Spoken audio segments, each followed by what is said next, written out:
Stage 1. Denial. He rushes back to the flat, only to stop dead in his tracks, unable to tear his eyes away from the yellow symbols spray-painted on his windows. He doesn't even need to search the flat to know it's been robbed of all occupants.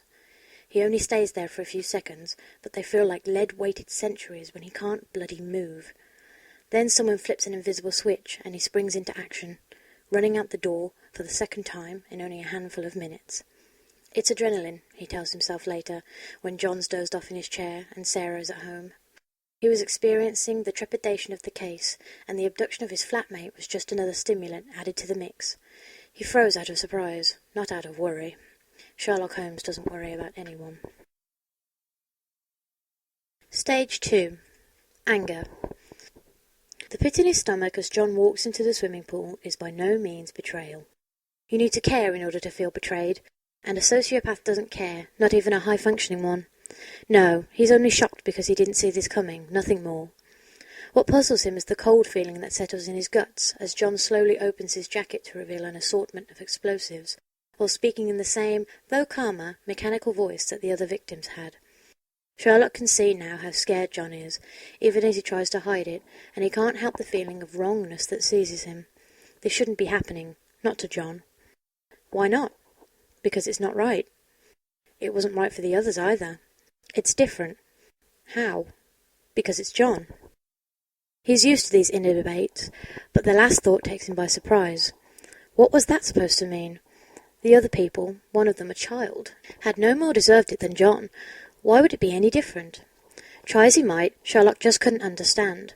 Neither can he fathom why, when Moriarty leaves for the first time, he chooses to rip the jacket off John before going after his enemy. Clearly John could have done it himself, so why does he bother? And why the hell are his hands shaking so much? Later on, when John is in bed pretending to sleep, but actually going over every detail of what happened and carefully planning very creative ways to kill Moriarty, Sherlock is playing his violin like he's actually trying to saw it in half with the bow. A rage, like nothing he's felt before, is coursing through him. Not against Moriarty, not against John, though he strongly suspects his flatmate has a lot to do with it, but against himself for reacting the way that he did. He's Sherlock Holmes, for God's sake. He doesn't just freeze, let alone panic when his colleague is in danger. Get a grip, Holmes. Stage 3. Bargain. Staring at the leader of the little gang that's just burst into the room did nothing to upset him. After all, it's not the first time his life's been threatened, and the whole gun thing really isn't all that imaginative, if he has to say so himself. What he doesn't expect, though, is the leader's next words to his henchmen. On the count of 3, shoot Dr. Watson. And all of a sudden he feels like someone's punched him in the guts. He's not too proud of the way his voice cracks when he speaks, of how he's talking faster and louder than usual, just like regular people do when they're scared. He's not scared. He can't be. It's not you they're threatening to shoot. I know. Then why does it upset you? Because they can't kill John. Of course they can. It's very feasible. That's not what I mean. They probably will, too. I don't want them to. When he meets up with Mycroft at the hospital that evening, he's got the unpleasant feeling that he's once again a 5-year-old boy relying on his brother to solve his problems. Still, he can't bring himself to actually say that he, the great Sherlock Holmes, had shown increasing signs of emotions these past months. Instead, he settles for a casual question, knowing it's not fooling his brother anyway. Look at them. They all care so much.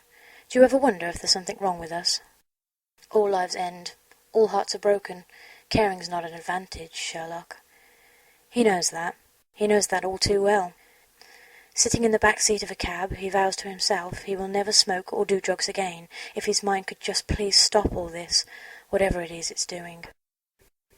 Stage 4. Depression. He's running through the woods with Henry, trying to make sense of what the hysterical man is babbling about, whilst trying to ignore the howling in the darkness. He doesn't believe in the whole evil beast theory, but he's not exactly willing to get mauled by a wolf either, thank you very much. It takes him longer than it should to notice something's amiss, but when he does, his heart, what do you know, he does have one after all, skips a beat. John isn't following him anymore. Where is he? He was right behind me. Then what happened? I don't know. Maybe something got to him. No. Why not? It's a possibility. Nothing got to him. How do you know? Because I know. Sherlock whips around, the only thing preventing him to call out being the persistent threat of a flesh-eating creature. He considers calling John's mobile, but the mere ringing of his phone would mean the blogger's death. Beside him, Henry's rambling on even faster than usual, asking why Sherlock stopped and begging him to please, please tell him what's wrong. Just as Sherlock turns around to tell him to shut up in a not-too-gentle way, he hears running footsteps in the distance. He holds his breath, and it's all he can do to not let out a sigh of relief as he recognises the familiar pace. Turning back to Henry, he simply nods his head to indicate that they can keep going. It surprises him how much it gets to him. He's lost control, he knows it. Frustration and bitterness fight for dominance inside him, and there's nothing he can do to stop it. Anyone would tell him that growing feelings is a good thing, but to him it feels damn close to a loss.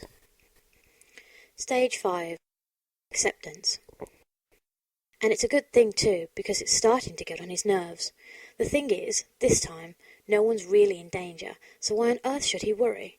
And yet there he is, sitting on his bed, wondering how on earth he could get out of this situation. He knows he wasn't in his right mind the previous night. He knows he's been given something that made him freak out. But still, no matter what he does, he can't wrap his mind around what he said to John, or the impact his words had on him. I don't have friends. The hurt and betrayal had only flashed in John's eyes for a second before he skipped to anger, but Sherlock, he who sees everything, had noticed, and now there's an unpleasant sensation in his chest as it crosses his mind. He decides to test the waters by sending John texts, asking him to interview the therapist, and while he doesn't get a reply, he takes it as a good omen that John doesn't just tell him to go to hell. But when they meet in the morning, John is wearing his best "I did what you asked, but I'm still mad at you" look. Explaining himself is not easy, and some distant part of his brain wonders why he even tries. And John is clearly not in the mood, so of course the doctor walks away. So, let him. What does it matter? I don't want him to think I hate him. Everybody thinks you hate them. He's not everybody. Listen, what I said before, John, I meant it, Sherlock blurts out, almost regretting it. But then John stops and turns around, wearing the same look he did last night, and somehow it spurs him on.